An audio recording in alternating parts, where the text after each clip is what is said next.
let's talk about The Artist's Way. I'm currently in week 2, and this is like my personal feedback for week 1. I started doing The Artist's Way because of Doechii. I'm a very big fan. I love her music. It's very inspiring. I love the anger she puts in. I love that she's not afraid of her own anger.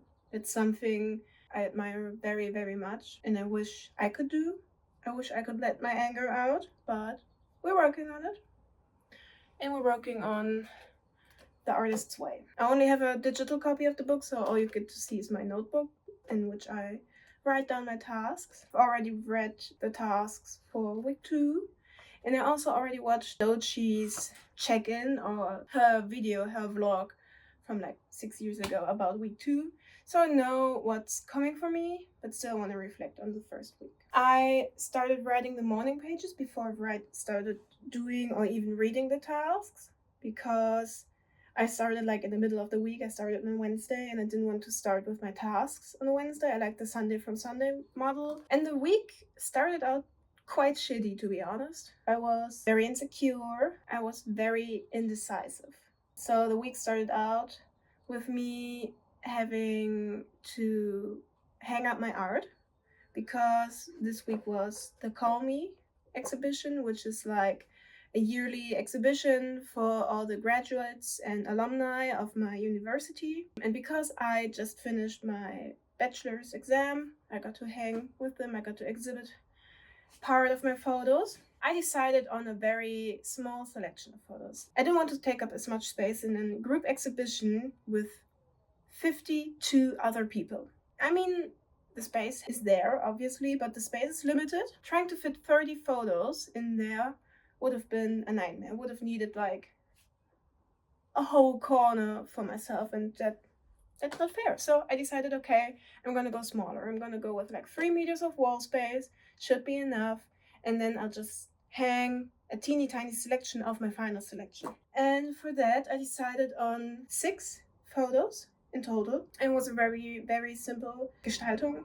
It's just like 5 photos in a row. It's very minimalistic, so you can focus on what's in the photos and not how they are hung on the wall. I go there ready to do my shit, and I see one of my colleagues had this beautiful, beautiful arrangement with like varying sizes of photos, and they were layering on top of each other. Some were framed, some were not, some were like on matte paper, some were on glossy paper, and it just created such a whole vibe. It was beautiful, and that made me insecure. It made me insecure as fuck.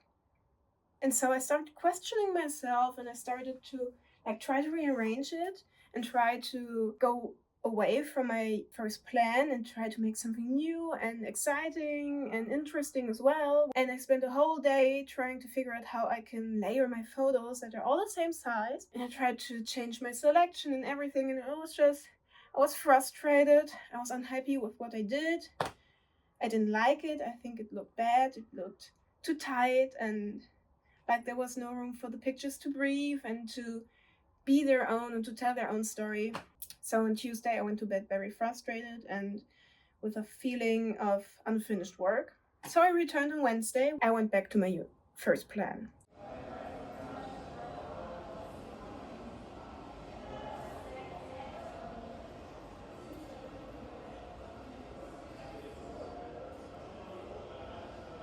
But that was my indecisiveness. I watched Doechii's video called Fuck It.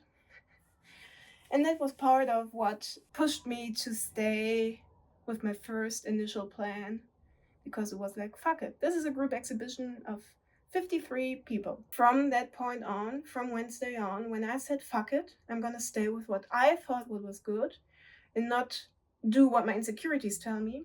From then on out, my week was amazing. We went to the opening of the exhibition, to the vernissage. It was lovely. There were so many old faces. We haven't seen each other in like over a year at some point with some people. And we met again, and we hugged and we talked and we greeted each other. We exchanged just friendliness, loveliness. It was really, really nice. And everybody was feeling like a snack. It was great.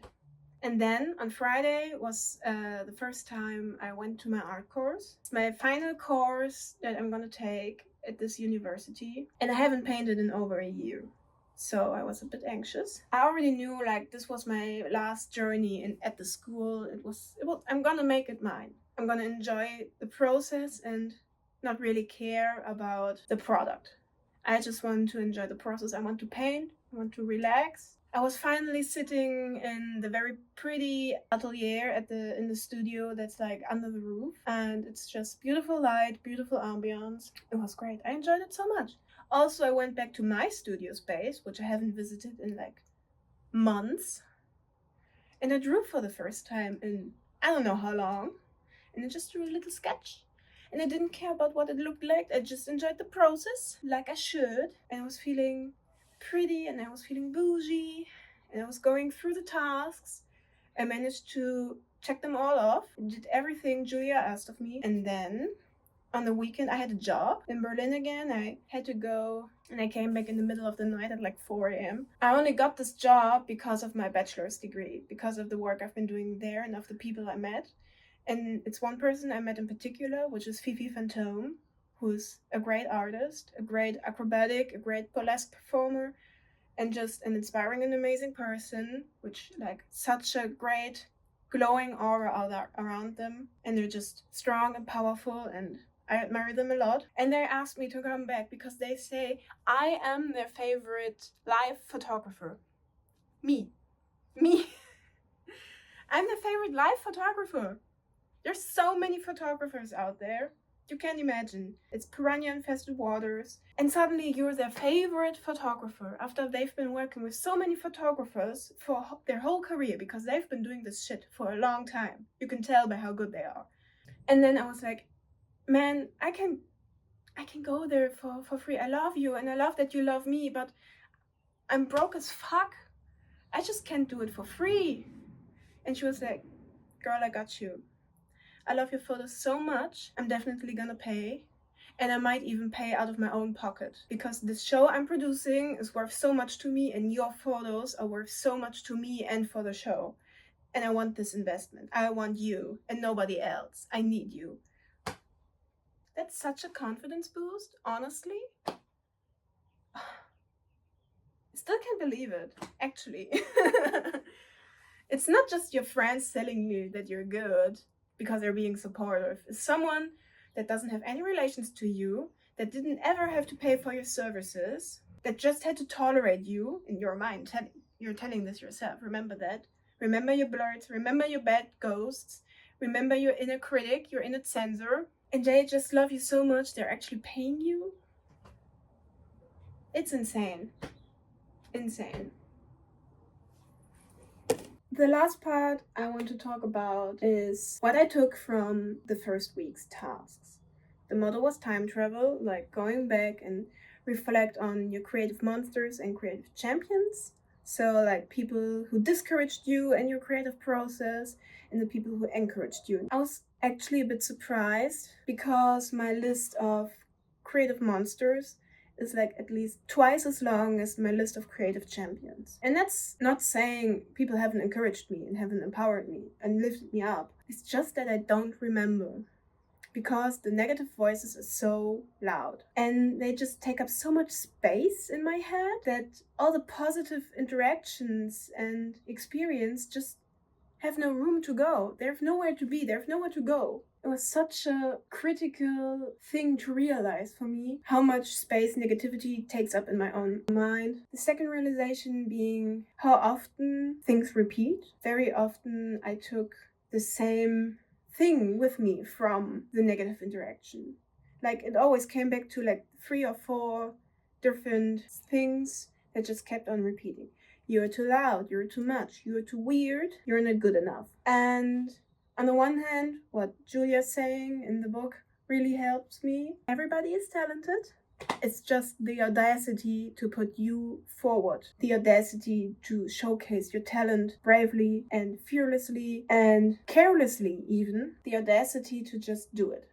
And that's where Dochi's videos come in for me personally. And it's the motto that she puts under everything she does. It's just, fuck it. Do your shit, fuck what anybody else thinks. Because there are people who love your shit. You know it. You have creative champions. You have people who have encouraged you, who like what you do, who are inspired by it, who want to see more of it, who want to support you. So fuck it. Just do it. Just start doing it. Yeah, the first week has already put a lot of stones and rocks into motion. As you can see, I started recording myself. Finally, I've been thinking of doing this for, I think, over a year now. And I kept telling myself different reasons not to do it. One of the main reasons being my old phone is fucked up. As you can see, there's like, the glass is broken and the back is even worse. Like, this is a piece of clear tape holding together my screen, because it's not the protection glass that's broken, it's the actual screen that's broken, and pieces of glass were coming out. Luckily, because of the job that Fifi gave me, I was able to finally get a new phone. This is helping me in the process, but still, I also used my old broken phone, I used my old digicam, and I used my Fuji to record different snippets. We'll see how it matches together. I still have to do the editing. I'm so happy I started this journey. I can't wait to see what it'll bring. I'm just joyful, excited for what's to come. Mal schauen, was wird, but in a positive way, you know? And fuck it. Fuck it.